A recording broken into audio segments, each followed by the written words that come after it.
When a woman remembers details about you that she has no practical reason to remember, you need to understand what's really happening beneath the surface. This isn't coincidence. This isn't politeness. This is psychological investment revealing itself quietly. The human mind is economical. We don't store information unless it carries emotional weight. So when she recalls something you mentioned once, your favorite coffee, a childhood story, a passing frustration, a goal you didn't even emphasize, it means you've crossed from background noise into personal relevance. Attraction doesn't announce itself loudly at first. It shows up as attention, and attention is not neutral. Philosophically speaking, attention is where energy flows. Whatever we give sustained attention to begins to occupy mental space, and whatever occupies mental space begins to shape emotion. This is why memory is such a powerful indicator. She's not just remembering facts about you, she's holding a mental version of you when you're not present. Most men underestimate this because they're trained to look for obvious signals: physical, closeness, compliments, direct interest. But attraction often develops internally long before it's expressed externally. When she remembers small things, it's because her mind keeps revisiting interactions with you. She replays conversations. She reflects on how you made her feel. And during that replay, details stick, not because she's trying to memorize them, but because emotion sharpens memory. There's also an unconscious element of bonding here. Remembering details creates familiarity, and familiarity creates safety. Even if she hasn't admitted her interest to herself, her mind is already positioning you as someone important. This is especially true if she remembers things tied to your values, struggles, or aspirations. Those are not surface-level facts. Those are identity markers. When someone remembers those, it means they're paying attention to who you are, not just how you appear. Now, here's where ego and fear enter the picture. A woman may remember everything about you and still act reserved. She might downplay her interest or keep interactions controlled. That doesn't cancel the meaning of her memory. In fact, it often strengthens it. The more she resists expressing attraction, the more it stays internal. And what stays internal tends to intensify. Suppressed emotion doesn't disappear, it concentrates. From a psychological standpoint, this creates cognitive commitment. The more mental effort she invests in holding on to details about you, the harder it becomes for her to emotionally detach. She's already involved, even if behavior hasn't caught up yet. And this is why men who overshare, over-explain, or push for clarity too early often sabotage attraction. They interrupt a process that's still forming in her mind. What you want to do instead is remain grounded. Don't react to her memory with surprise or validation seeking. Don't say, "Wow, you remembered that?" That shifts the power dynamic and signals that you're hungry for attention. Treat it as normal, because for you, attention should be earned, not celebrated. This also means you must be intentional with what you share. Speak from substance, not noise. When you talk about your life, your mindset, your direction, you give her something worth remembering. Depth creates imprint. Random chatter fades, meaning sticks. And understand this, if she remembers you when you were not around, you've already won a significant psychological battle. Desire begins in the mind long before it reaches action. Your job is not to force it forward, but to remain the kind of man her mind respects enough to keep returning to. So the next time you notice her recalling small details, don't rush to interpret it as a green light to chase. Interpret it as confirmation that you've already entered her internal world. One of the most misunderstood signs of interest is inconsistency. Men are taught to interpret mixed signals as rejection, confusion, or manipulation, but psychology tells a more nuanced story. When her behavior fluctuates, warm one day, distant the next, yet her attention never fully disappears, you're not looking at a lack of attraction, you're looking at internal conflict. Human beings are remarkably consistent with what they care about. Attention doesn't lie. Behavior can be edited, controlled, or suppressed, but attention is harder to fake. If she keeps checking in, keeps noticing you, keeps responding, even when she pulls back emotionally, it means her interest hasn't gone anywhere. It's simply being managed. This inconsistency often emerges when desire clashes with ego, fear, or past conditioning. She may want you, but she's also protecting herself, protecting her image, protecting control, protecting against vulnerability. So what happens? Her emotions surge forward, and then her mind steps in and pulls the brakes. Not because you did something wrong, but because attraction is threatening her sense of safety. Philosophically, this is the tension between impulse and identity. Part of her is drawn to you instinctively. Another part is asking, what does this say about me if I allow this? That internal negotiation creates behavioral contradiction. But notice, through all of it, her awareness of you remains intact. She doesn't forget you. She doesn't disappear. She doesn't fully detach. This is why men who react emotionally to inconsistency lose ground. When you chase clarity, demand explanations, or try to stabilize her mood, you position yourself as reactive. You make her inconsistency the center of the interaction. And paradoxically, that resolves the tension she was feeling by reducing attraction. Attraction thrives on unresolved emotional energy. When you stay grounded while she fluctuates, you become the stable reference point. You communicate without saying a word. I'm not shaken by this. That stability allows her to relax back into her feelings at her own pace. It's also important to understand that inconsistency paired with sustained attention is very different from inconsistency paired with disappearance. If she vanishes, avoids, and disengages completely, that's disinterest. But if she oscillates while remaining connected, liking, watching, responding, remembering, you're still on her mental radar. And you don't stay on someone's mental radar by accident. From a psychological perspective, attention equals prioritization. She may not prioritize you behaviorally yet, but she already has cognitively, and cognitive priority always comes first. Action follows later if you don't interfere. This is where restraint becomes power. You don't mirror her inconsistency. You don't overcompensate. You don't punish withdrawal or reward warmth excessively. You remain consistent in your values, your tone, your boundaries. That consistency becomes attractive precisely because it contrasts with her internal turbulence. Men often think they need to fix the hot and cold dynamic. In reality, your role is to outgrow it when you operate from self-respect and purpose. Her inconsistency becomes background noise, not something you revolve around. And that shift is felt immediately. Over time, one of two things happens. Either her internal conflict resolves in favor of attraction, or it resolves in favor of distance. But only one outcome happens when you stay centered. You maintain dignity, leverage, and self-control. So don't fear inconsist. And see when attention remains. Observe it, understand it, and above all, don't let it pull you out of your frame. Because when you stay steady while she wavers, you become the calm her mind keeps returning to. And eventually, the certainty her emotions can no longer deny. When a woman begins to test you emotionally, most men misread what's happening. They assume conflict means disinterest, disagreement means incompatibility, or tension means rejection. But in many cases, these subtle tests are not about pushing you away. They're about seeing who you are when there's friction. Attraction doesn't deepen in comfort alone. It deepens when someone observes how you hold yourself under pressure. These tests are rarely deliberate. She's not sitting there planning to provoke you. They emerge instinctively. She may challenge your opinion, question your decision, tease you slightly, or introduce a topic she knows could create disagreement. On the surface, it looks unnecessary.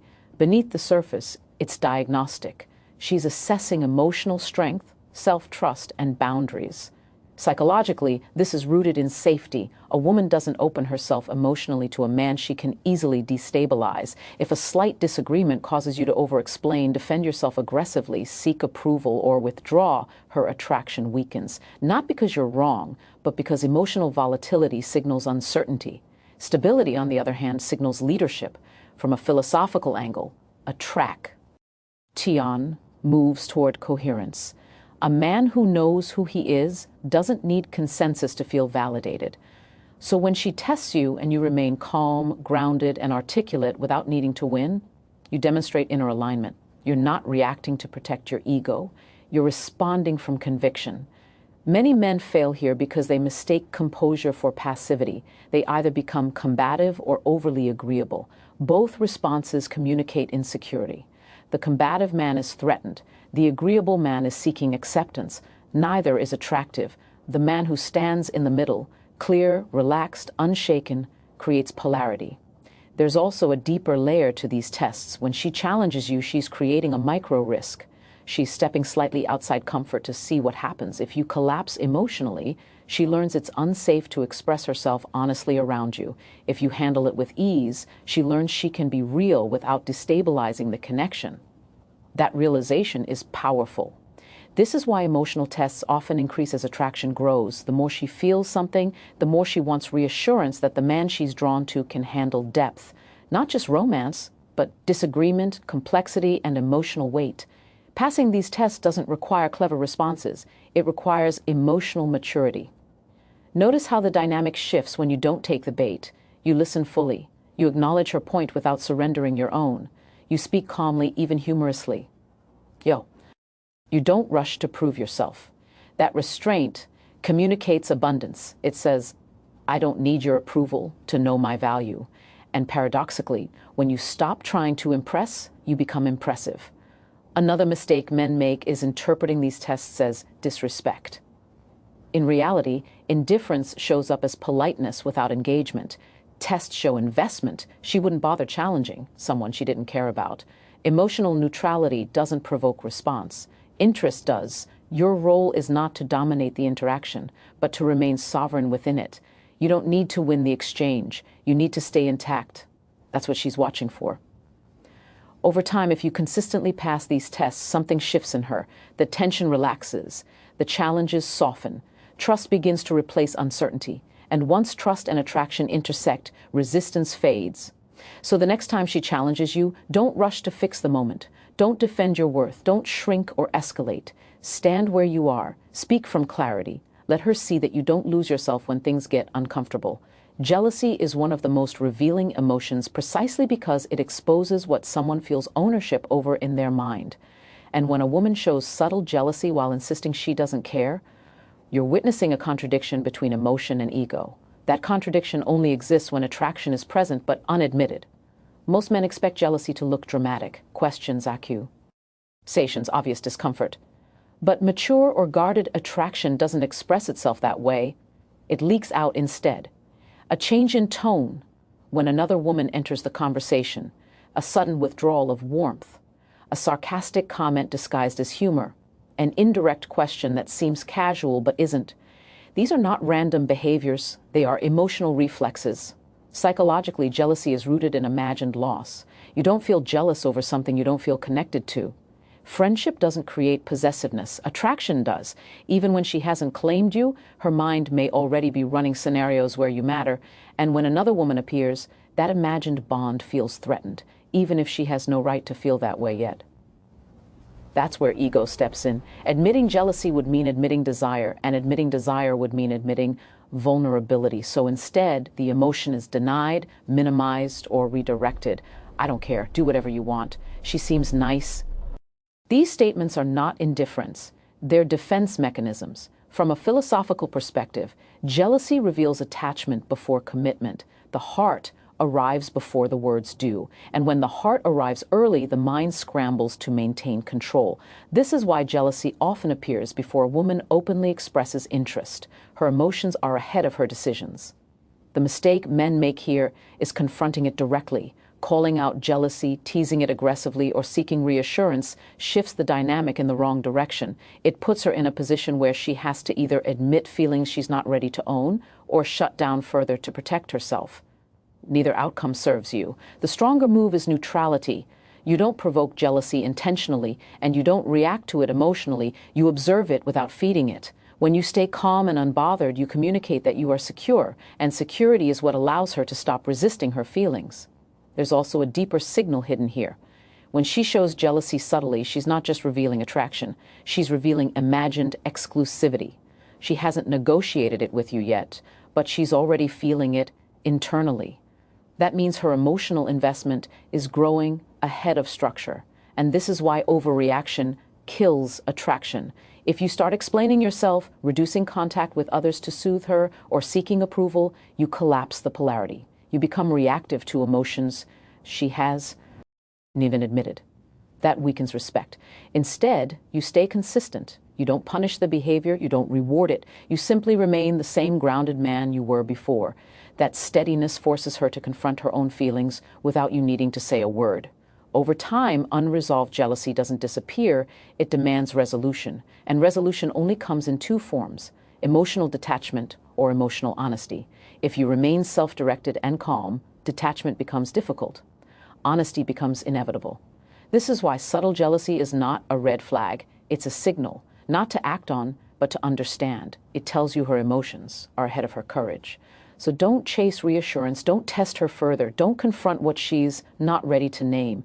When a woman begins to seek emotional validation from you, more than physical proximity, you're witnessing a deeper stage of attraction that most men completely misunderstand. They assume that if she isn't moving closer physically, touching, flirting overtly, or escalating, then interest must be low. In reality, emotional proximity often comes first when attraction is restrained by ego, fear, or self-image. Psychologically, opening up is riskier than physical closeness. Physical attraction can be dismissed as momentary. Emotional exposure cannot. When she shares her frustrations, insecurities, doubts, or dreams with you, she's not just talking, she's inviting you into her inner world. And people don't invite just anyone into that space. They invite those who feel safe, grounding, and significant. This is especially true when she chooses you as the place where her emotions land. She might talk to others socially, laugh with them, joke with them, but with you, the tone changes. Conversations slow down. Depth replaces surface. She asks questions that don't lead anywhere practical, only meaningful. That shift signals emotional prioritization. From a philosophical perspective, desire seeks understanding before possession. Before someone wants to be close to you physically, they often want to be seen emotionally. And when her ego is involved, when she wants to appear composed, independent, unaffected, emotional sharing becomes the compromise. She gets closeness without having to admit attraction. Many men sabotage this moment by rushing it. They interpret vulnerability as a cue to push romance harder, escalate faster, or demand clarity. That pressure collapses the space she just opened. Emotional safety disappears the moment she feels her honesty is being used as leverage. The stronger response is presence without urgency. You listen without trying to fix. You don't interrupt with solutions. You don't rush to turn the conversation romantic. You simply hold the space calmly. That communicates emotional maturity, and emotional maturity is deeply attractive. There's also an unconscious bonding mechanism at work here. When someone processes emotion with you, their nervous system begins associating and clarity with your presence. You become the place where emotional tension dissolves, and that association doesn't fade easily. It strengthens. This is why emotional validation is more powerful than compliments. Compliments flatter the ego, validation settles the nervous system. One excites briefly, the other attaches deeply. It's also why this stage often feels confusing to men. She may open up deeply one night and act distant the next. That doesn't negate what happened. It means she revealed something real, and now her ego is trying to regain control. The mistake is to withdraw or chase. Both signal insecurity. Instead, you remain consistent. You don't bring up her vulnerability later. You don't reference it for advantage. You don't treat her differently. That restraint communicates respect, and respect is what allows emotional attraction to turn into conscious desire. Over time, emotional intimacy creates a quiet pressure. She begins to feel closer to you than she intended. She starts thinking about you not just when she's lonely, but when she's calm. That's the shift. That's when attraction stops being situational and starts becoming personal. So don't underestimate emotional closeness just because it lacks physical signals. Often, it's the doorway to everything else, because when a woman trusts you with her inner world, her heart is already closer than her body, and the body always follows where the mind feels safe, one of the clearest signs that a woman is in terror. Stead, yet unwilling to admit it, is when she finds subtle ways to stay connected without ever labeling it as attraction. This is where behavior becomes clever, not manipulative, but strategic in an unconscious way. She doesn't say, "I miss you." She checks in randomly. She doesn't ask to see you. She reacts to your presence. She doesn't start deep conversations directly. She keeps them going once they've started. These are not accidents. They are attachment behaviors wearing the disguise of coincidence. Psychologically, humans seek continuity with what feels emotionally relevant. When someone matters, the mind looks for reasons to maintain access. And when ego or fear blocks direct expression, indirect strategies emerge. She tells herself it's casual, that it doesn't mean anything, that she's just being friendly. But beneath that narrative is a simple truth: she doesn't want the connection to end. This is especially revealing when there's no clear benefit to staying in touch. She's not gaining status. She's not solving a problem. She's not advancing anything practical. Yet she stays present. That's emotional gravity at work. People orbit what pulls on them internally. From a philosophical standpoint, this reflects avoidance of finality. Admitting attraction would force a decision. It would require vulnerability. It would mean risking rejection, imbalance, or loss of control. So instead of confronting the truth directly, she postpones it. She creates continuity without calm. It meant presence without confession. Many men misinterpret this as mixed signals or indecision. They grow impatient. They push for labels, clarity, or escalation. And in doing so, they break the very dynamic that was working in their favor, because what she's responding to is not pressure, it's safety, the freedom to stay connected without being cornered. The correct response here is restraint. You don't interrogate the behavior. You don't ask, why do you keep texting me? You don't try to force meaning onto it. You simply remain present, self-directed, and non-needy. You let the connection exist without demanding it become something immediately. This restraint communicates abundance. It tells her without words, I enjoy this connection, but I don't depend on it. And that message is powerful. It removes pressure while maintaining polarity. It allows her to move toward you emotionally without feeling trapped. There's also a neurological layer to this. Every interaction reinforces familiarity. Every check-in strengthens association. Over time, these small points of contact accumulate. They create emotional momentum. And momentum doesn't require force. It requires direction and consistency. The irony is that the less you try to define the connection, the more she feels it defining itself. The more space you give, the more she fills it with thought. And eventually, indirect connection becomes emotionally inefficient. At some point, her mind seeks resolution, and resolution only comes through honesty or withdrawal. If you've remained grounded, patient, and self-respecting, withdrawal becomes difficult. Honesty becomes the only path forward. So don't underestimate these small attempts to stay connected. They are not trivial. They are quiet confessions from someone not ready to speak loudly yet. Your job is not to rush the process, but to be worthy of where it's leading. Because when someone keeps finding reasons to stay in your life, it's not because they're bored.